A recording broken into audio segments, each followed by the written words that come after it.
तो hello friends, welcome to self study 4.6। I hope कि आप लोग जो है बहुत अच्छे से होंगे।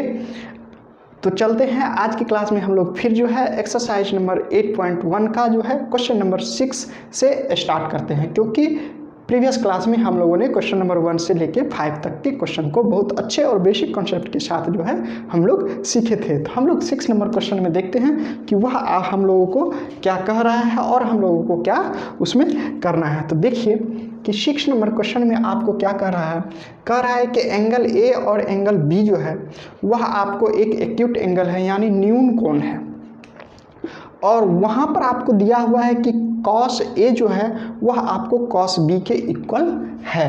तो प्रूव करना है कि क्या एंगल ए जो है एंगल बी के इक्वल होगा। तो हमें ऐसा लग रहा है कि आपको क्वेश्चन को देखने से थोड़ा सा समझ में नहीं आ रहा होगा कि यह क्वेश्चन क्या कर रहा है। देखते हैं क्या कर रहा है। जो क्वेश्चन कह रहा है बस हमको वही चीज़ करना है। करना क्या है कि एंगल ए और एंगल बी तो आपका एक्यूट एंगल है, यानी न्यून कोण है। तो हम पढ़ रहे हैं ट्रिग्नोमेट्री में हम लोग जानते हैं कि जो है राइट एंगल ट्रायंगल बनता है। तो हम लोग जो है क्या करेंगे, यहाँ पर राइट एंगल ट्रायंगल को बना लेंगे। जब हम लोग जो है राइट एंगल ट्रायंगल को बना लिए तो एंगल ए और एंगल बी जो है वह आपका क्या है, एक्यूट एंगल है। तो यह एंगल ए इसको मान लेते हैं और एंगल बी इसको मान लेते हैं। कहिएगा कि हम क्यों माने हैं, क्योंकि यह दोनों 90 डिग्री से छोटा है, 90 डिग्री से छोटा है, इसलिए यह एक्यूट एंगल हो गया। तो इसको हम क्या करें, यह तो आपका 90 डिग्री है, तो इसको हम लोग जो है एक सी बच जाता है तो सी मान लेंगे। जब सी मान लिए तो क्वेश्चन कहा कि एंगल ए और एंगल बी जो है आपका क्या है, एक्यूट एंगल है, तो एक्यूट एंगल हो गया। अब यहाँ पर हम लोग देखेंगे क्या, in triangle A C B angle A and angle B is acute angle, यानी इस त्रिभुज में जो है आपका यह क्या हो गया, एक्यूट एंगल हो गया। और आपको गिवन में दिया हुआ है, क्या दिया हुआ है कि cos A is equal to cos B. अब देखिए कॉस ए का ट्रिग्नोमेट्रिक रेशियो जो है वह आपको कॉस बी के ट्रिग्नोमेट्रिक रेशियो के इक्वल होगा। यह आपको क्वेश्चन कह रहा है, हम नहीं कह रहे हैं, आप नहीं कह रहे, आपका क्वेश्चन कह रहा है। तो इस एंगल के लिए आप देखिए कि ट्रिग्नोमेट्रिक रेशियो क्या होगा। तो इस एंगल के लिए हम लोगों ने पढ़ा है कि कॉस का जो ट्रिग्नोमेट्रिक रेशियो होता है वह आपको b/h होता है, यानी बेस बाय हाइपोटेनस होता है, यानी आधार बाय कर्ण होता है। तो इस एंगल के लिए जो है आपका जो है वह परपेंडिकुलर कौन सा होगा, जस्ट सामने वाला, और ये तो आपका जो है बेस हो जाएगा। तो ये P हुआ, ये B हो गया। इस त्रिभुज में देखिए इस एंगल के लिए ये तो आपका B हो गया, ये परपेंडिकुलर हो गया, और यह आपका क्या हो गया, H हो गया, यानी हाइपोटेनस हो गया। तो हम लोगों को पता है कि कॉस का ट्रिग्नोमेट्रिक रेशियो क्या होता है, वह होता है बेस बाय हाइपोटेनस, यानी B/h। तो इस एंगल के लिए B तो आपका AC है, तो एंगल C के लिए जो है हमने लिख दिया है AC, और H जो है आपका क्या है, वह है आपका AB। अब देखिए कॉस B एंगल के लिए, यानी इस एंगल के लिए इसको हम इरेज कर देते हैं। इस एंगल के लिए जो है यह आपका क्या है, B हो जाता है, और यह जो है आपका क्या हो जाता है, P हो जाता है। तो फिर कॉस पूछ रहा है, लेकिन एंगल सिर्फ चेंज हुआ है, ट्रिग्नोमेट्रिक रेशियो चेंज नहीं हुआ है। तो एंगल चेंज हुआ है तो एंगल के सामने वाले को हम P कहते हैं, तो और साइड वाले को जो है B कहते हैं। तो कॉस में क्या होता है, बेस बाय हाइपोटेनस होता है। तो कॉस B के लिए बेस कौन सा है, BC है। तो हम जो है यहाँ पर क्या कर दिए हैं, BC लिख दिए, और हाइपोटेनस क्या है, तो AB है, तो AB लिख दिए। अब यहाँ पर देखिए आपको हल्का सा कुछ दिखाई दे रहा होगा। यदि दिखाई नहीं दे रहा है तो हम आपको दिखाएंगे। क्या दिखाएंगे, तो एक मज़ेदार चीज़ दिखाएंगे। देखिए क्या देखना है, देखना ये है कि AB और AB दोनों नीचे में है। नीचे में है तो इसको हम कैंसिल कर सकते हैं कि नहीं, कैंसिल कर सकते हैं। तो कैंसिल हो जाएगा। अब ये भी आपको नहीं दिख रहा है, नहीं समझ में आ रहा है, तो चलिए हमारे पास आइए, हमारे पास क्या, इसमें देखिए कि हम लोग कभी मल्टीप्लिकेशन बनाए होंगे। इन दोनों को जो है हम क्या कर सकते हैं, साइड में कर देते हैं मल्टीप्लिकेशन। तो AC मल्टीप्लाई AB हो जाएगा, और इक्वल में इस AB को जब इधर ले जाएंगे तो यह आपका BC मल्टीप्लिकेशन AB हो जाएगा। अब यहाँ से आपको शायद दिख रहा होगा कि इधर भी A है, इधर भी A है, तो मान लीजिए ये कट जाएगा, तो बच गया आपका AC is equal to BC। अब इससे भी नहीं दिख रहा है तो हम क्या करते हैं, AB लिख दिए और इस AB को जो है इधर ही रहने देते हैं, तो यह BC लिख देंगे, तो यह AB कैंसिल हो जाएगा। जब कैंसिल हो जाएगा तो आपको क्या बच जाएगा, AC, जो कि आपको BC के इक्वल होगा। देखिए, या तो आप जो है यहीं पर इसको काट दीजिए, AB कैंसिल हो गया, और यह जो है आपको AC इज इक्वल टू हो जाएगा BC। तो देखिए, या तो यहाँ से आप समझ जाइए कि किस प्रकार से जो है AC BC के इक्वल हुआ है, या तो डायरेक्ट आप AB को AC से जो है क्या कीजिए, कैंसिल कर दीजिए। यदि आप समझ गए होंगे तो यहाँ पर आप कैंसिल कर सकते हैं, तो कैंसिल कर दीजिए, तो यह हो जाएगा आपको AB is equal to BC। अब हम देखेंगे यहाँ पर, क्या ये समझ गए होंगे, आप इसको नोट भी करते जाएं अपने नोटबुक में। अब देखिए, यहाँ जो है AB जो हो गया इक्वल जो है BC के इक्वल हो गया, यानी AC जो है वह BC के इक्वल हो गया। तो हम लोग फिर देखेंगे, शो इन ट्रायंगल ABC में आपको क्या, sides AC is equal to BC, यानी ये साइड जो है इसके इक्वल हो गया, और ये 90 डिग्री का है। तो आपको पता है कि जब ये साइड और ये साइड जब इक्वल हो जाता है तो जस्ट इसके सामने यानी सम्मुख कोण यानी अपोजिट एंगल जो होता है वह आपको भी क्या होता है, इक्वल होता है। जब साइड A और AB आपका इक्वल हो गया, ये साइड इक्वल हो गया, तो यहाँ से आपका एंगल A जो है एंगल B के इक्वल हो जाएगा। यहाँ पर देख सकते हैं, या तो हैंस एंगल A जो है वह आपको एंगल B के इक्वल हो जाएगा। प्रूफ हो गया। तो फिर हम लोग जो है देखते हैं 7th number question. 7th number question में क्या है कि कॉट थीटा जो है वह 7/8 है। हमको क्या करना है कि वैल्यू निकालना है, किसका, 1 plus sine theta into 1 minus sine theta by 1 plus cos theta into 1 minus cos theta, इसका एक मान निकालना है। उसके बाद फिर हमको निकालना है कॉट स्क्वायर थीटा का वैल्यू निकालना है। तो देखिए, वैल्यू निकालना है तो आसान है, क्या कर सकते हैं, तो हमने बताया कि जो चीज़ आपको क्वेश्चन में कह रहा है वैल्यू निकालना है, तो सबसे पहले हम लोग जो है प्रयास करेंगे कि जैसे साइन दिया हुआ है तो साइन का मान निकाल ले, कॉस दिया हुआ है तो कॉस का मान निकाल ले। अब हम लोग कैसे निकालेंगे, तो यहाँ से देखिए कि कॉस थीटा बराबर जो आपका 7/8 है, तो कॉस थीटा का ट्रिग्नोमेट्रिक रेशियो आपको क्या होता है, वह होता है B/P। तो यहाँ से आप देखिए कि B का मान जो है आपका 7 आ गया, और P का मान जो है वह आपका कितना आ गया, 8 आ गया। तो जब P और B हमको पता है तो हम लोगों को H का मान निकालना होगा। तो बाय पाइथागोरस थ्योरम से जो है हम लोग H का मान निकालते हैं, तो वह क्या होता है, √P² is equal to P² add B²। तो हम लोग जो है P का स्क्वायर जो होगा वह 8 का स्क्वायर होगा, और B का स्क्वायर जो होता है वह 7 का स्क्वायर होगा। तो जब 8 का स्क्वायर आपको 64 होगा और 7 का स्क्वायर जो है आपको 49 होगा। तो अब दोनों को जब हम ऐड कर देंगे तो यह आपको 311 यानी कि √130 हो जाएगा। √130 हो गया, तो यह आपका किसका वैल्यू आ गया, तो यह आपको H का मान निकल गया कि √130 होगा। तो जब हम लोगों को H का वैल्यू निकल गया, तो अब देखिए इसमें दिया हुआ है क्या, तो दिया हुआ है कि साइन दिया हुआ है। तो हम लोग जो है क्या करते हैं, यहाँ पर एक साइन थीटा का ट्रिग्नोमेट्रिक रेशियो निकाल लेते हैं। तो साइन थीटा का ट्रिग्नोमेट्रिक रेशियो क्या होता है, P/H होता है।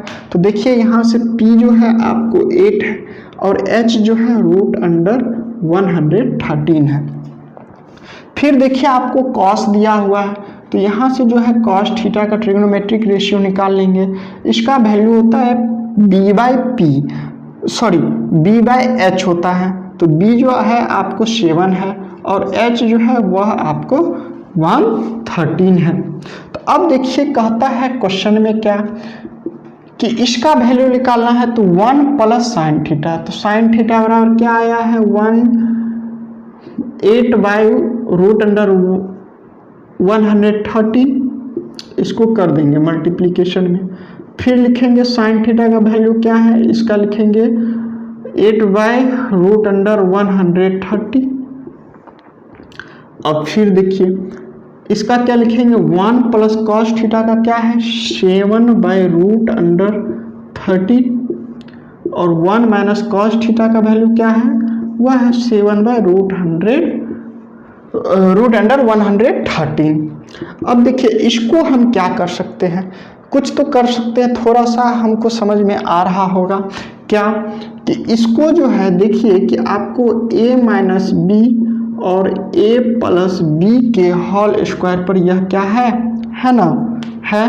तो इसका फॉर्मूला क्या होता है, इसका फॉर्मूला होता है कि यह a square minus B square के इक्वल होता है। तो यह a हो गया, यह b हो गया, तो इसको हम लोग कर देंगे a का स्क्वायर और माइनस किसका, तो b का स्क्वायर। देखिए इसका स्क्वायर कर दिए। फिर यह भी देखिए a plus B A minus B A plus B A minus B का फॉर्मूला होता है a square minus B square. तो यहाँ लिख देंगे a माइनस ये लिख देंगे b का स्क्वायर। अब यहाँ पर देखिए कि हम क्या कर सकते हैं, 1 माइनस 8 का स्क्वायर जो होगा वह 64 होगा और रूट अंडर 13 का स्क्वायर जो होता है रूट अंडर 113 का जो स्क्वायर होगा वह आपको 113 होगा। तो लिख दिए 113। फिर देखिए उसी तरह 1 माइनस 7 का स्क्वायर 49 होता है और रूट अंडर 113 का स्क्वायर जो होगा 113 हो जाएगा। फिर इधर हम लोग देखते हैं क्या, अब इसको जो है सब्सट्रैक्ट है, फ्रैक्शन का क्या है यह आपको सब्सट्रैक्ट है। जब सब्सट्रैक्ट करने से पहले हम क्या करेंगे, यह करेंगे कि आपको यह क्लास यदि अच्छा लग रहा हो तो आप लाइक बटन दाब दें, शेयर कर दें अपने दोस्तों को और सब्सक्राइब करना ना भूलें, क्योंकि आपके एक सब्सक्राइब से आप हमारे YouTube फैमिली के साथ जो है हमारा फैमिली के सदस्य बन जाते हैं। तो इसी के साथ आप सब्सक्राइब भी कर दें। और फिर चलते हैं यहाँ पर, हाँ, और नोटबुक में जो है इसे ज़रूर नोट करते जाएं और उससे ज़्यादा इम्पोर्टेंट है इसको आप ज़रूर समझते जाएं। तो फिर हम लोग यहाँ पर देखते हैं कि इस प्रकार का जब आता है तो इसको इससे मल्टीप्लिकेशन कर देते हैं। तो यह आपका 113 सब्सट्रैक्ट 64 बाय यह आपका हो जाएगा 113 माइनस 49 बाय 113। जब आप इसको कैलकुलेशन कीजिएगा तो यह आपको जो है 49 बाय 113 बाय 64 बाय 113 हो जाएगा। तो आई होप कि आप लोगों को यह चीज़ें जो है समझ में आ रहा होगा और इसे आप नोट करते भी जाएं। यदि नोट नहीं किए हैं तो आप वीडियो को रोक के पॉज करके जो है इसे नोट कर लें और उधर जगह की कमी होने के कारण हम इसको थोड़ा सा इरेज कर रहे हैं।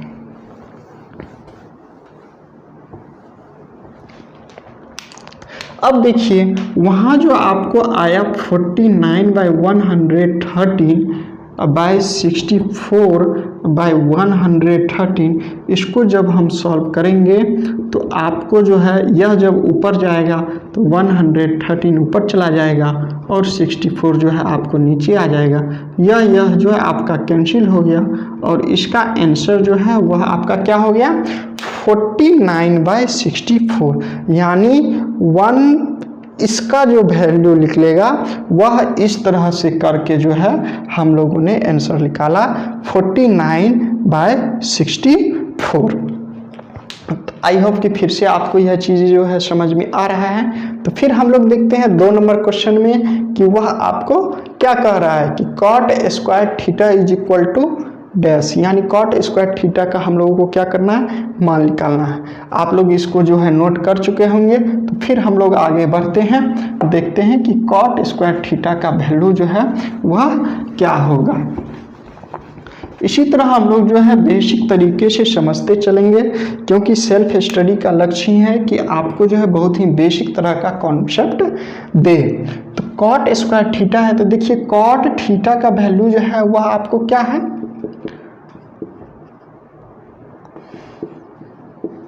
वह आपको 7/8 है, तो निकालना है कॉट स्क्वायर थीटा का। तो इसको हम लिख सकते हैं कॉट थीटा का स्क्वायर, फिर इसको हम लिख सकते हैं 7/8 का स्क्वायर, फिर इसको हम लिख सकते हैं 7 का स्क्वायर 8 का स्क्वायर। तो यह हो जाएगा आपका 49/64 आंसर। तो इसमें जो है हम लोगों को ज़्यादा कुछ करना नहीं था, इसलिए डायरेक्ट आपका जो है 49/64 आंसर आ गया। तो देखते हैं नेक्स्ट क्वेश्चन। तो 8 नंबर क्वेश्चन में देखिए क्या कह रहा है कि 3 cot A = 4 वेरीफाई करना है, यानी जांच करना है क्या यह इसके बराबर है। जिस तरह हम लोग बहुत चीज़ों को जो है कोई झूठ बोल रहा है तो उसको जो है चेक करने का तरीका होता है कि कुछ उसको उल्टा सीधा बोल देते हैं, तो वह जो है हमको सीधा मतलब सही बात जो है वह बोल देता है। उसी तरह इसको भी हम लोगों को चेक करना है कि क्या यह जो है इसके इक्वल है, तो किसको लेंगे, इसको लेंगे। अब यहाँ से देखिए ये तो कॉट है, ये टेन है, ये कॉस है, ये साइन है।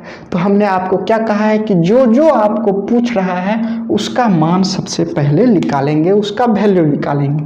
तो यहाँ से देखिए क्या हम लिख सकते हैं कि cot A = 4/3 लिख सकते हैं ना, हाँ जरूर लिख सकते हैं। तो cot A का ट्रिग्नोमेट्रिक रेशियो क्या होता है, आपको B/P होता है, जरूर होता है।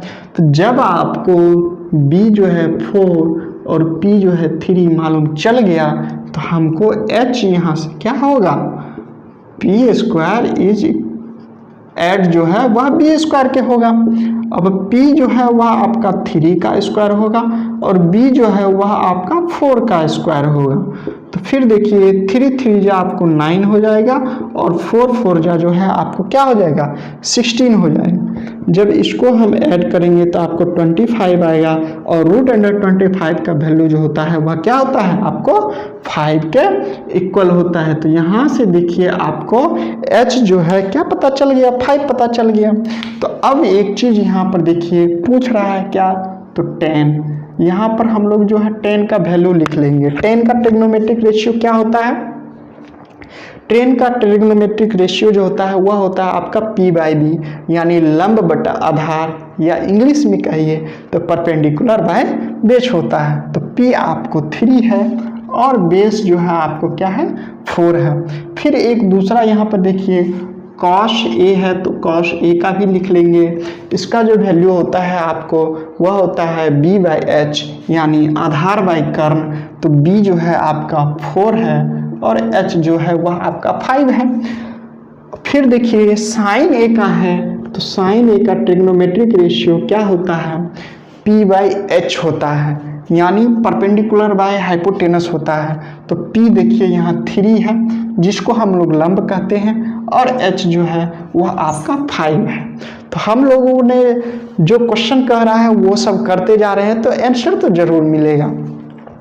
तो देखिए यहाँ से जब हमको ये चीज़ पता चल गया, यहाँ से सारा चीज़ हमने किस तरह निकाला है वो चीज़ पता चल गई।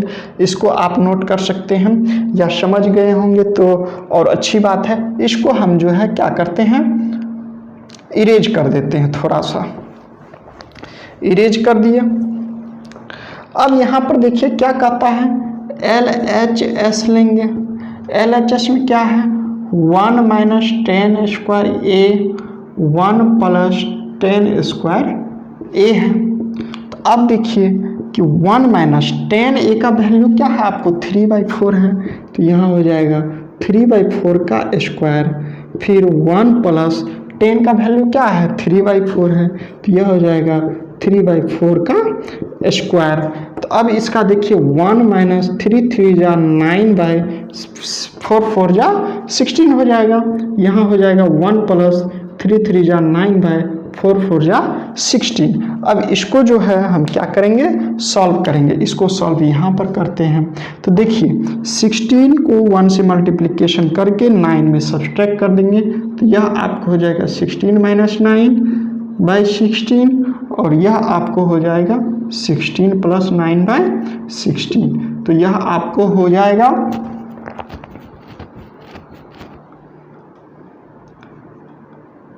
7/16, और यह आपको हो जाएगा 25/16। जब इसको हम सॉल्व करेंगे तो 7/16 इज मल्टीप्लीकेशन 16/25। अब यहाँ पर देखिए कि आपको यह 16 जो है कैंसिल हो जाएगा, तो यह आपको 7/25 क्या हो गया, आंसर हो गया। तो हमने अभी तो LHS निकाला है, अब RHS निकालना है। तो यहाँ से फिर जो है देखिए RHS क्या होता है, तो आपको है cos square A minus sine square A। तो cos क्या है यहाँ पर देखिए कि 4/5 का स्क्वायर माइनस 3/5 का स्क्वायर, तो यह हो जाएगा 16/25 माइनस 9/25। तो 16 में से 9 जाएगा तो यहाँ बच जाएगा 7/25। तो यहाँ से हम लोगों ने क्या देखा कि LHS भी 7/25 है, इसीलिए लिख देंगे so LHS is equal to RHS proved.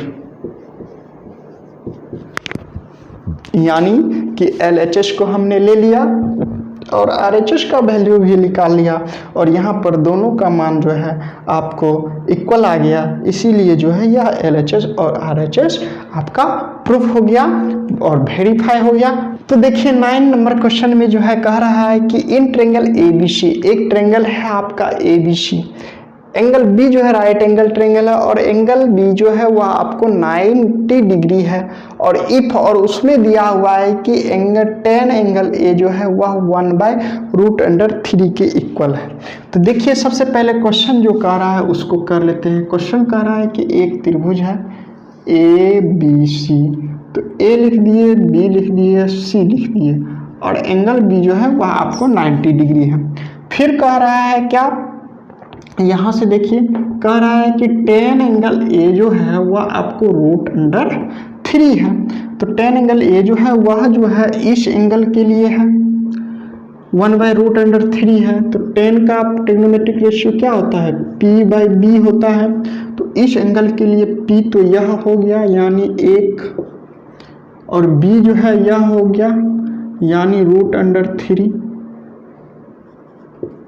अब यहाँ से देखिए यह 1 है, यह √3 है, तो हमको तो हाइपोटेनस निकालना होगा। हाइपोटेनस नहीं निकालेंगे तो फिर क्वेश्चन बनेगा नहीं। तो हाइपोटेनस निकालने के लिए बाय पाइथागोरस फॉर्मूला से जो है हम लोग H निकालेंगे, वह होता है आपका P² is equal add B²। तो P जो है वह आपका 1 का स्क्वायर हो जाएगा, और B जो है √3 का स्क्वायर हो जाएगा। तो यह 1 + 3 यानी √4 जो कि आपको 2 के इक्वल आएगा। तो हाइपोटेनस जो है वह आपका क्या हो गया, 2 हो गया, जिसको हम लोग H कहते हैं शॉर्ट में हाइपोटेनस को।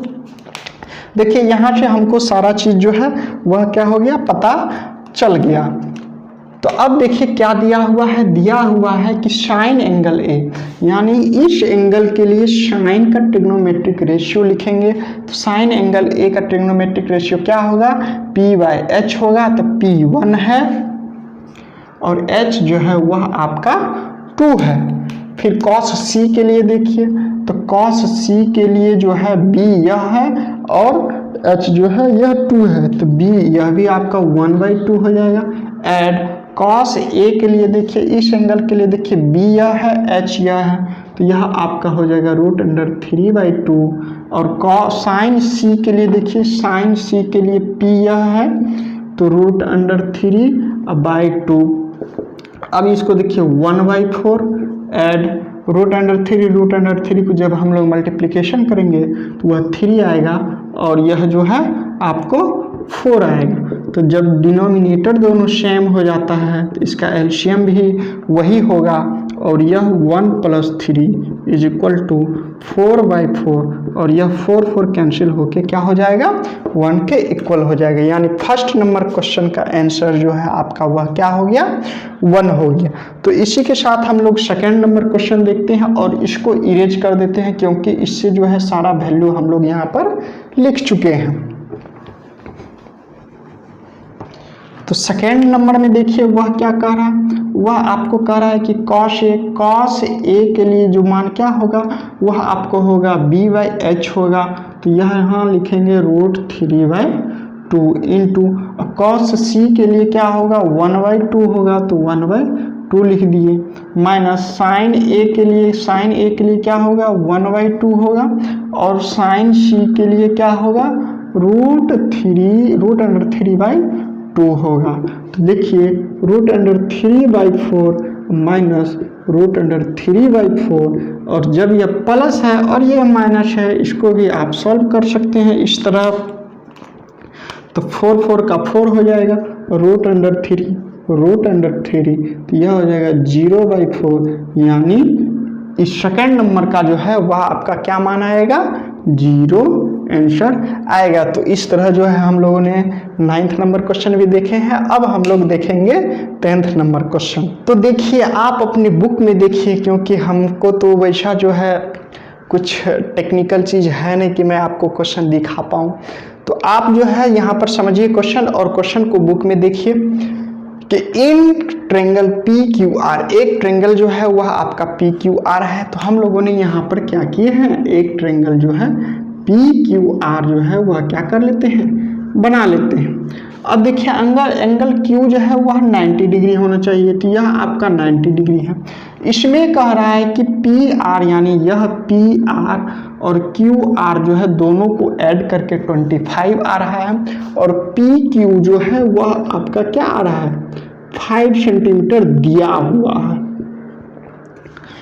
हुआ है। तो हम लोग भी वही काम करेंगे क्या कि इन ट्रेंगल PQR में PR प्लस QR जो है वह 25 है और आपको PQ जो है वह आपको 5 सेंटीमीटर दिया हुआ है। तो मान लीजिए कि यदि इसका मान निकाल लें, अब देखिए दिया हुआ इसका और इसका ऐड करके दिया हुआ है। यदि इसको मान निकाले और इसका निकाले तो हमको तो कुछ हो सकता है। तो देखते हैं यहाँ से QR का मान हम निकालने के लिए 25 में से PR को सब्सट्रैक्ट कर सकते हैं ना, कर सकते हैं। यानी यह QR जो हुआ यह 25 माइनस PR हो जाएगा। अब देखिए PR जो होता है बाय आपको पाइथागोरस थ्योरम से, देखिए सबसे इसमें इम्पोर्टेंट चीज़ जो है आपको है यही चीज़। यह क्वेश्चन है कुछ नहीं, बस आपको जो है थोड़ा सा डिफरेंट टाइप में ले जा रहा है कि आप कितना समझ चुके हैं। तो देखिए यहाँ पर कि पाइथागोरस थ्योरम से है, मैंने इसका दिया हुआ है तो सबका पहले हम वैल्यू निकालेंगे, उसका हम प्रयास कर रहे हैं निकालने का। तो हम यहाँ पे लिख सकते हैं कि PR का स्क्वायर जो होगा वह PQ का स्क्वायर प्लस QR का स्क्वायर होगा, लिख सकते हैं। फिर अब यहीं से हम लोग देखते चलेंगे। PR का तो मान कहीं से है नहीं जो हम लिखेंगे, तो PR रहने देते हैं। PQ जो है वह आपको 5 का स्क्वायर है तो स्क्वायर कर दिए। QR जो है देखिए QR जो है वह आपका 25 माइनस PR का क्या है स्क्वायर है। तो PR का स्क्वायर लिख दिए और 5 का स्क्वायर 25 होगा। और देखिए यह जो है यानी इसको जो है हम a माइनस बी के होल स्क्वायर पर तोड़ सकते हैं ना, तोड़िए।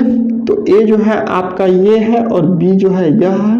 तो a स्क्वायर यानी 25 का स्क्वायर प्लस b का स्क्वायर यानी PR का स्क्वायर माइनस 2ab। तो इसको हम लिख सकते हैं 625 ऐड PR का स्क्वायर माइनस 50 PR। तो इसका जो वैल्यू हम यहाँ निकाले हैं तो यहाँ पर हम लिख सकते हैं 625 प्लस पी आर का square minus 15 into P R. अब यहाँ से देखिए एक चीज़ हमको थोड़ा सा जो है यहाँ से दिखाई दे रहा होगा, क्या ये पी आर जो है इधर है और यह पी आर इधर है, ये भी पॉजिटिव है ये भी पॉजिटिव है, तो ये दोनों जो है हम लोगों का क्या कैंसिल हो सकता है, कैंसिल हमने कर दिया। अब देखिए ये माइनस पी आर है तो इसको हम लिख सकते हैं प्लस में पी आर, और इन दोनों को जब ऐड करेंगे तो हम यह हो जाएगा 650। तो यहाँ तक आप समझ गए होंगे और इसको आप नोट भी कर लिए हैं, यदि नहीं किए हैं तो वीडियो को रोक के आप नोट कर सकते हैं। और तब तक के लिए हम इसको जो है मिटाते हैं, यह हमने समझाया था, आप समझ गए होंगे। तो यह जो है देखिए कि 50 पी आर बाई है 65 650 है, तो यहाँ पी आर जो होगा वह 650 बाई 50, तो 0 0 जब कैंसिल कर देंगे इसको काटेंगे तो यह आपका 13 टाइम्स में जो है वह आपका क्या हो जाएगा, तो यानी कि पी आर जो है यह पी आर जो है यह 13 सेंटीमीटर हो जाएगा। अब यहाँ से क्यू आर निकाल लीजिए, तो क्यू आर क्या होगा 25 में से 13 जब सब्ट्रैक्ट कर देंगे तो आपको 12 सेंटीमीटर हो जाएगा। तो देखिए हमने जो है तीनों साइड का क्या किया है, वैल्यू को निकाल लिया है। जब हम लोगों का वैल्यू निकल जाएगा तो हम लोग जो है इसे थोड़ा सा इरेज करते हैं, अब इसका वैल्यू जो है निकालेंगे। इसको आप देख लीजिए, नोट कर लीजिए।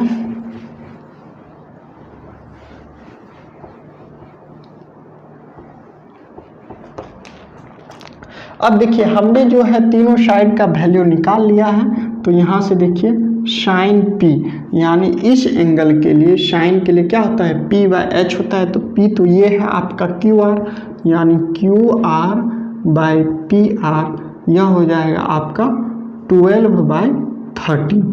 अब देखिए कॉस पी, इसी एंगल के लिए कॉस जो है बी बाय एच होता है, तो बी जो है वह आपका है P Q by P R, तो पी क्यू आपका 5 है और पी आर जो है वह आपका 13 है।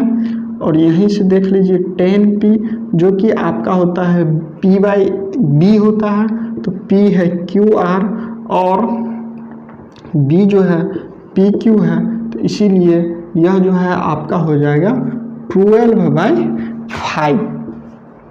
तो इस प्रकार जो है हम लोगों ने 10th नंबर क्वेश्चन को देखा है और फिर जो है बहुत अच्छे तरह से समझे भी हैं। फिर जो है अब हम लोग जो है 11th नंबर क्वेश्चन देखते हैं। वह आपको जो है ट्रू फॉल्स का क्वेश्चन है कि वह क्या कहता है। तो 11th नंबर क्वेश्चन में हम लोग देखते हैं कि वह क्या दिया हुआ है, आपका ट्रू और फॉल्स का क्वेश्चन दिया हुआ है। तो फर्स्ट नंबर में देखिए क्या कह रहा है कि tan a का मान सदैव 1 से कम होता है। कह रहा है यह क्वेश्चन कि tan a का मान जो है वह क्या सदैव 1 से कम हो सकता होता है। तो कोई ज़रूरी नहीं है कि tan a का मान जो है वह सदैव 1 से कम होगा, वह ज़्यादा भी हो सकता है। क्योंकि मान लीजिए 12/6 है, यह 2 बार में कटेगा तो यह 2 आ गया, तो 1 से ज़्यादा हो गया ना, इसीलिए यह आपका फॉल्स हो गया, असत्य हो गया। 2 नंबर में देखिए कौन a के किसी भी मान के लिए sec a जो है वह 12/5 है, तो यह आपका क्या हो गया, सत्य हो जाएगा, यानी ट्रू हो जाएगा। 3rd नंबर में देखिए cos a जो है कोण a के कोसेकेंट के लिए प्रयुक्त एक संक्षिप्त रूप है। तो cos a जो है वह कोसेकेंट का संक्षिप्त रूप नहीं होता है, वह आपको होता है कोसाइन का संक्षिप्त रूप होता है। किसका होता है, कोसाइन का संक्षिप्त रूप होता है, इसलिए जो है यह आपका फॉल्स हो गया। उसी तरह देखिए 4th नंबर में cot और a का गुणनफल है, तो हमने आपको प्रीवियस क्लास में ही बताया है, फर्स्ट या सेकेंड क्लास में आपको जो है हमने बताया है कि किसी भी ट्रिग्नोमेट्रिक रेशियो में एंगल का वह गुणनफल नहीं होता है, लेकिन यह कह रहा है कि आपका जो है वह मल्टीप्लिकेशन है, इसलिए यह आपका फॉल्स हो गया। और किसी भी कोण थीटा के लिए क्या साइन थीटा 4/3 हो सकता है, तो अब किसी भी कोण थीटा के लिए कह रहा है कि क्या साइन थीटा 4/3 हो सकता है, तो कोई ज़रूरी नहीं कि वह होगा ही, इसीलिए यह आपका फॉल्स हो गया। तो आई होप कि आज की क्लास जो है आपको बहुत ही बेसिक और इजी कॉन्सेप्ट के साथ आपको हमने बताया है और आपको जो है समझ में आया होगा। तो आपको यदि यह क्लास थोड़ा सा भी अच्छा लगा हो तो प्लीज़ इस वीडियो को लाइक कर दें, अपने दोस्तों को शेयर कर दें, क्योंकि वे भी जो है आपके साथ साथ हमारे इस सेल्फ स्टडी 2.4.6 फैमिली के साथ जुड़कर बहुत ही इजी और बेसिक कॉन्सेप्ट के साथ वह जो है हर एक चीज़ को पढ़ सकते हैं। तो इसी के साथ मिलते हैं नेक्स्ट क्लास में। वीडियो को पूरी देखने के लिए आपको बहुत ही मैनी थैंक यू। यदि आप लास्ट में मैं यही कहूँगा, यदि आप इस चैनल को सब्सक्राइब नहीं किए हैं तो प्लीज़ आप सब्सक्राइब कर दें। तो मिलते हैं कल की क्लास में, नेक्स्ट क्लास में। तब तक के लिए जय हिंद, जय भारत, ऑल द बेस्ट।